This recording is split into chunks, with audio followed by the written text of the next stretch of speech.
Yesterday we studied up to that point. जो पहली बार video देख रहे हो उसके लिए बता दूं कि हम द एडवेंचर चैप्टर पढ़ रहे थे, जो कि 7th चैप्टर है आपकी 11th क्लास की फर्स्ट बुक हॉर्नबिल से। और हमने यहाँ पानीपत की लड़ाई के बारे में जो गंगाधर पंत है वो डिस्कस कर रहा है। तो यहाँ पे 4 वॉल्यूम की हम बात कर चुके हैं। 5वें वॉल्यूम को जो पढ़ता है देखिए तो क्या होता है। Reading volume 5 from both hand inwards. जब जो 5वें वॉल्यूम को बोथ एंड्स इनवर्ड अंदर से शुरू से लेकर लास्ट तक वो पढ़ लेता है, Gangadhar Pant finally converge on the precise moment.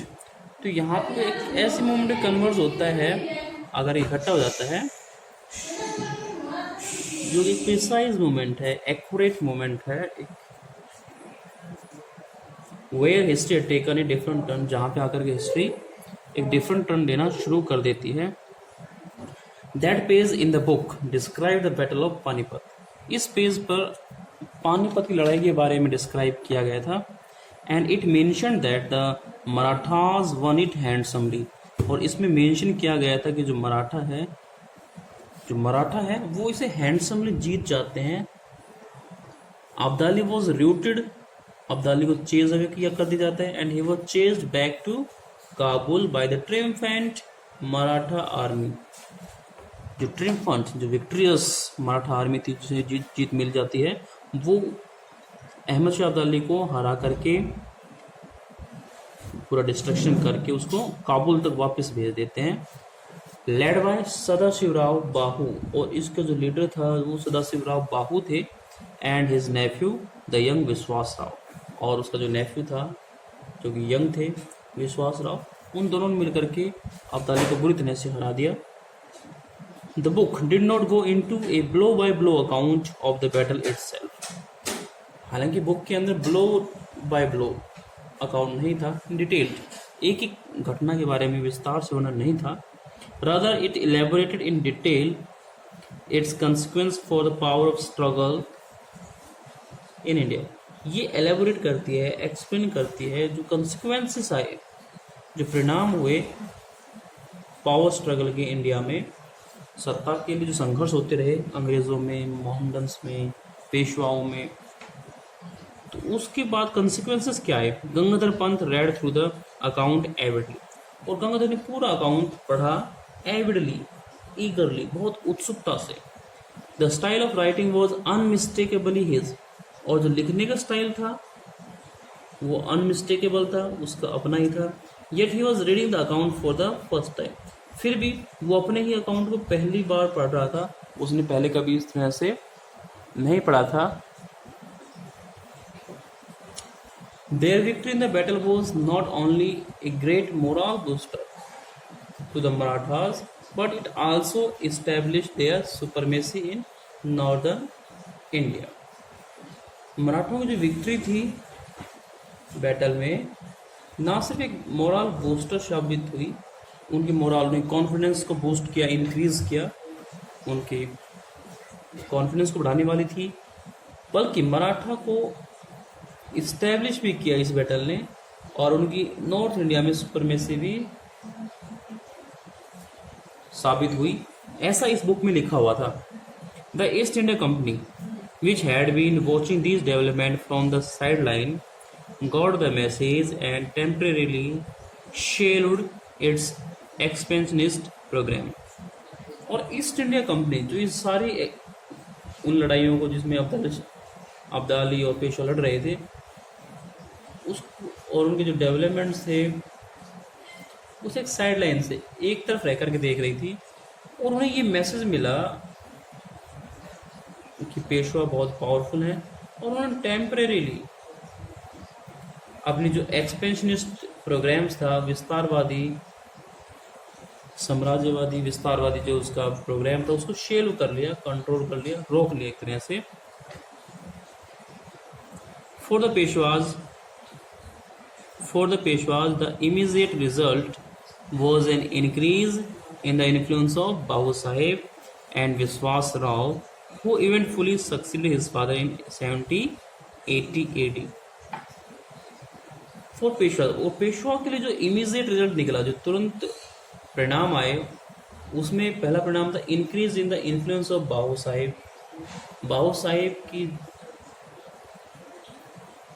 के इन्फ्लुएंस में, प्रभाव में वृद्धि हुई, और विश्वास राव के भी इन्फ्लुएंस में वृद्धि हुई, जिसने इवेंटफुली बाद में सक्सीडेड हिज फादर, अपने फादर का सक्सीड किया, ईयर हुए, वो सक्सेसर बने, उत्तराधिकारी बने in 7080 AD। The trouble maker Dada Sahib was relegated to the background. और जो दादा साहिब थे, जो कि ट्रबल मेकर कहे जाते हैं, परेशानी क्रिएट करने वाले व्यक्ति थे, वो कहीं इतिहास में, कहीं बैकग्राउंड में रेलीगेटेड हो गए, उन्हें निर्देशित कर दिया गया, कहीं बाहर अलग कर दिया, एक प्रकार से उस स्टोरी से अलग कर दिया गया। And he eventually retired from state politics. और वो इवेंचुअली, फाइनली अपने स्टेट पॉलिटिक्स से रिटायर हो गए, पॉलिटिक्स में इंटरेस्ट नहीं लिया आगे। To its dismay the East India company made its match in the new Maratha ruler Vishwas Rao. और दुख की बात यह है, जिसमें सैडनेस की बात यह है कि ईस्ट इंडिया कंपनी ने एक नया मैच ढूंढ लिया, एक नया साथी ढूंढ लिया न्यू मराठा रूलर के रूप में, जो कि विश्वास राव था। He and his brother Madhav Rao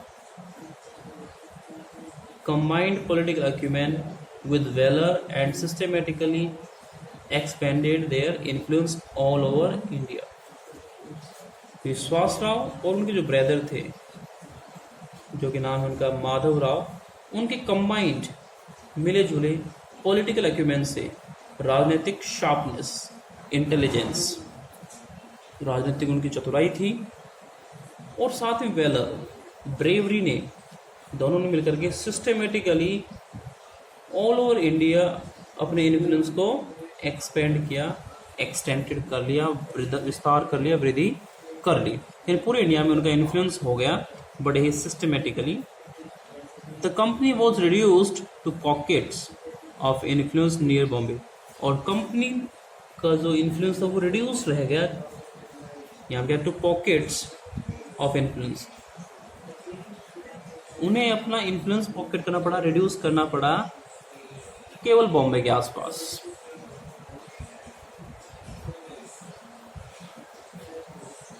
Calcutta and Madras, तो यहाँ पे 3 उनकी प्रेसिडेंसी रही, Bombay, Calcutta and Madras. Just like it's European rivals, जैसे बाकी उनके जो यूरोपियन राइवल्स थे, इंग्लैंड के साथ साथ फ्रांस, डेनमार्क, पुर्तगीज, ये सब लोग आए थे, सभी यूरोप से बिलोंग करते। तो जैसे उनका इन्फ्लुएंस खत्म हो गया, वैसे ही इनका भी इन्फ्लुएंस खत्म हुआ। The Portuguese and the French, right, for political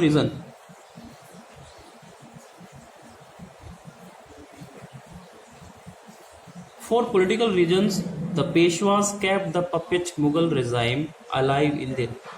और कुछ एक पॉलिटिकल रीजन से, राजनीतिक कारणों से, पेशवा ने जो पपेट मुगल रेजाइम थी, रूल था,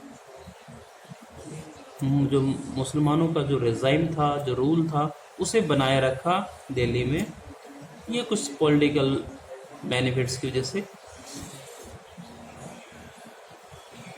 हालांकि जो मुगल एम्पायर था केवल पपेट था, एक कठपुतली वाला ही बादशाह रह गया था। In the 19th century, these de facto rulers from the Pune were astute enough to recognize the importance of the technological age dawning in Europe। तो ये जो de facto, जो वास्तविक रूलर्स थे, शासक थे, जो कि पुणे से बिलोंग करते थे, बहुत आस्टूट थे। आस्टूट का मीनिंग यहाँ पे हम लेंगे शार्प से, होशियार थे, इंटेलिजेंट थे, इतने डर कि उन्होंने टेक्नोलॉजिकल एज, जो कि यूरोप में डाउनिंग हो रही थी, यूरोप में उदय हो रहा था तकनीकी युग, उसकी इम्पोर्टेंस को भी रिकॉग्नाइज किया, पहचान लिया कि टेक्नोलॉजी कितनी इम्पोर्टेंट है। They set up their own centres for science and technology. और उन्होंने अपने खुद के सेंटर्स वहाँ पे बना लिए for science and technology, science और टेक्नोलॉजी के लिए Here, the East India Company saw another opportunity to extend its influence. तो यहाँ पे ईस्ट इंडिया कंपनी को भी एक अपॉर्चुनिटी मिल गई, एक ऑप्शन मिल गया, उससे मिला टू एक्सटेंड इट्स इन्फ्लुएंस, कि वो भी अपना इन्फ्लुएंस एक्सटेंड कर पाए, प्रभाव बढ़ा पाए. It offer aid and expert. तो ईस्ट इंडिया कंपनी ने ऑफर की क्या कहते हैं, एड, हेल्प और एक्सपर्ट्स. तो टेक्नोलॉजी में हेल्प करने के लिए उन्होंने एक्सपर्ट्स ऑफर कर दिए. They were expected only to make the local centre self sufficient. और उन एक्सपर्ट्स से एक्सपेक्ट इतना ही था, उन्हें एक्सेप्ट कर लिया गया ताकि वो जो लोकल सेंटर्स हैं उनको सेल्फ सफिशिएंट बना सकें. The 20th century brought about further changes inspired by the West. The 20th century जैसे ही brought about further changes, और अधिक चेंजेस आए 20वीं शताब्दी के अंदर, इंस्पायर्ड बाय द वेस्ट, जो वेस्टर्न कंट्री है उनसे प्रभावित होकर, उनसे मोटिवेट होकर के और चेंजेस उन्होंने किए. India move towards a democracy. और इंडिया में अब डेमोक्रेसी की तरफ कदम बढ़े. By then the Peshwa had lost their enterprise and they were gradually replaced by democratically elected body. तो यहाँ आकर के ग्रेजुअली, धीरे धीरे, स्लोली वो रिप्लेस कर दिए गए बाय डेमोक्रेटिकली इलेक्टेड बॉडीज. लोकतांत्रिक ढंग से जो इलेक्टेड बॉडी थे, जो निर्वाचित लोग थे, वो आ गए और इन राजाओं को रिप्लेस कर दिया गया. The saltanat at Delhi survived even this transition. जो मुगल सल्तनत थी वो सर्वाइव करती रही इस ट्रांजिशन के बाद भी. जो इतना चेंजेस आ गया था उसके बाद भी सल्तनत इस ट्रांजिशन को बर्दाश्त कर गई और सरवाइव करती है. Largely because it wielded no real influence. कारण इसका ये था क्योंकि इसके अंदर कोई इन्फ्लुएंस विल्डेड नहीं था. It doesn't exercise any power. इसके अंदर कोई ताकत ही नहीं रह गई थी. The Shahenshah of Delhi was no more than figure head to rubber stamp. और जो शहनशाह था दिल्ली में, जो बैठा हुआ शहनशाह था, वो फिगर हेड था, सिर्फ रबर स्टैम्प पे बना हुआ एक फिगर हेड ही रह गया था जिसके नाम से शासन चलता है. The recommendations made by the central parliament. और जो सभी तरह की रिकमेंडेशंस होती थी वो सेंट्रल पार्लियामेंट ही देती थी. यानी जो भी किसी तरह से चेंजेस या कुछ नई चीज़ स्टार्ट करनी है तो सभी रिकमेंडेशंस दी जाती थी. जो सेंट्रल केंद्रीय पार्लियामेंट था, संसद थी, उसी की तरफ से.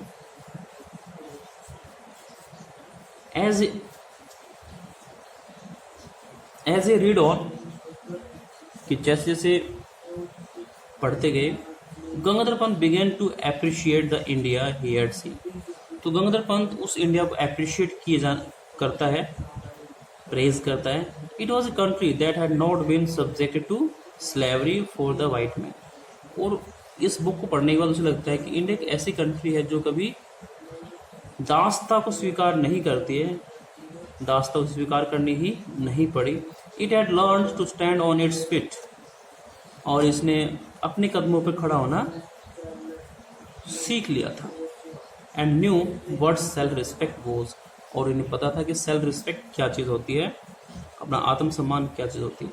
Born from a position of strength and for purely commercial reason it had allowed the British to retain. तो इन्होंने सिर्फ अपनी स्ट्रेंथ को बनाए रखने के लिए और कमर्शियल रीजन को बनाए रखने के लिए, एक कमर्शियल रीजन था उनका, व्यापारिक उद्देश्य था, उसे बनाए रहने के लिए उन्होंने ब्रिटिश लोगों को अपने इंडिया में बनाए रहने दिया, उन्हें वहाँ पर रहने को परमिट कर दिया. Let me turn the page number 64.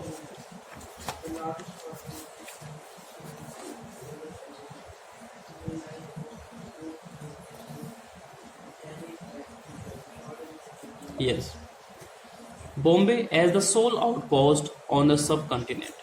तो इस सब कंटिनेंट पे अंग्रेजों का केवल उपमहाद्वीप ही बोलते हैं इंडिया को, ड्यू टू इट्स पोजीशन. तो उनकी एक ही आउटपोस्ट रह गई थी, वो बॉम्बे थी. वो भी कमर्शियल रीजन से।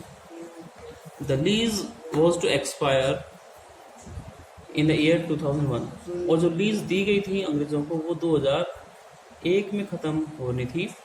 According to a treaty of 1908, 1908 में एक ट्रीटी हुई, एक संधि की गई जिसके अनुसार अंग्रेजों को बॉम्बे दिया गया लीज पर, पट्टे पर।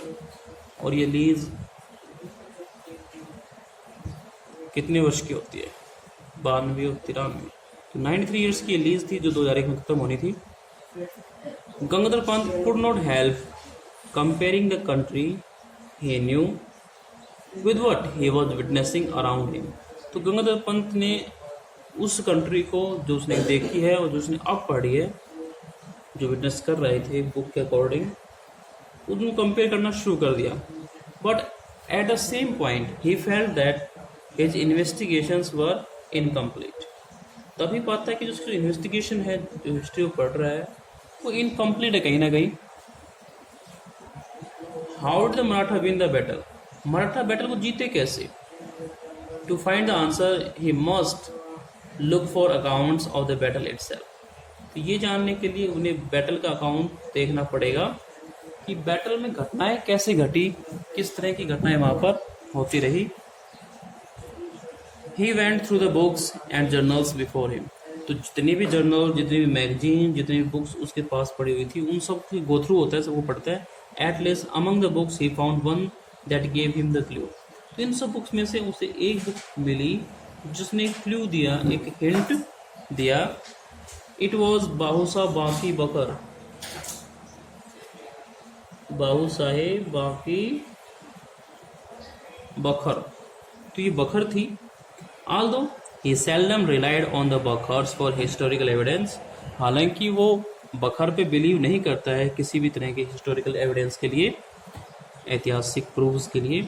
He found them entertaining to read, हालांकि पढ़ने में एंटरटेनिंग है। Sometimes buried in the graphics but doctored accounts, कहीं कहीं ग्राफिक्स का यूज़ करते हैं, लेकिन जो अकाउंट्स होते हैं, जो डिटेल होती है, वो डॉक्टर्ड है। डॉक्टर मतलब यहाँ पे फाल्सिफाइड जो थे, जिसमें थीसिस है, कल्पना ज़्यादा है, इमेजिनेशन ज़्यादा होती है। He could spot the germ of truth, लेकिन फिर भी उसमें कुछ कहीं ना कहीं सच्चाई थी। He found one now in a 3 line account of how close Vishwas Rao had come to being killed, कि किस तरह से, कितना नज़दीक विश्वास राव पहुँच गया था और टू बीइंग किल्ड, मरने के नज़दीक पहुँच गया था। देखिए 3 चलाई यहाँ पे है। And then Vishwas Rao guided his horse to the melee, melee होता crowd,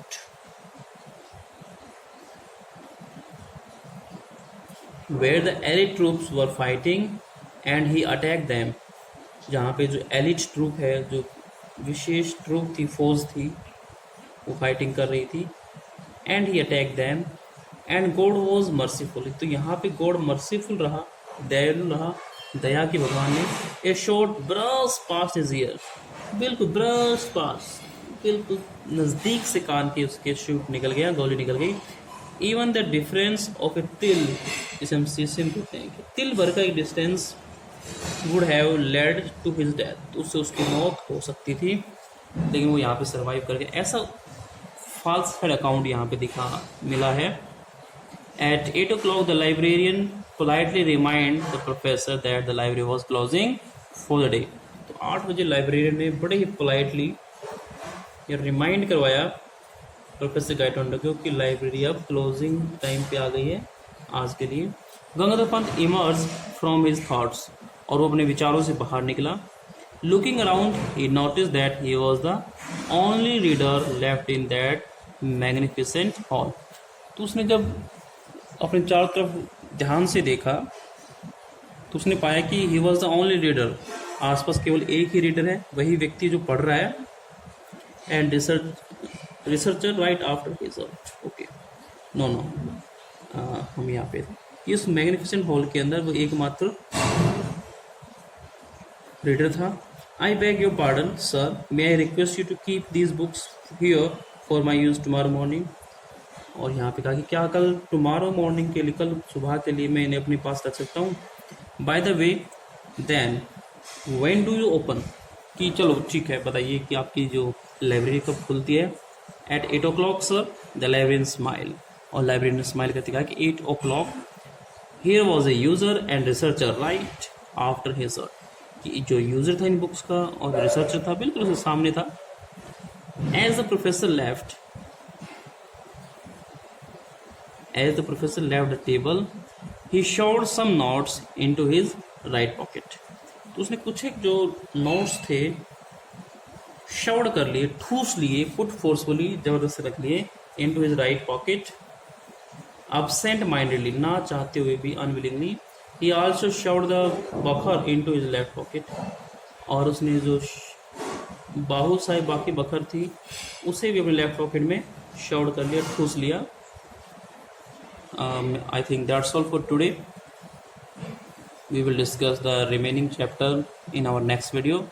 Till then, keep learning, keep enjoying, watching the videos. Stay home, stay safe. Thank you.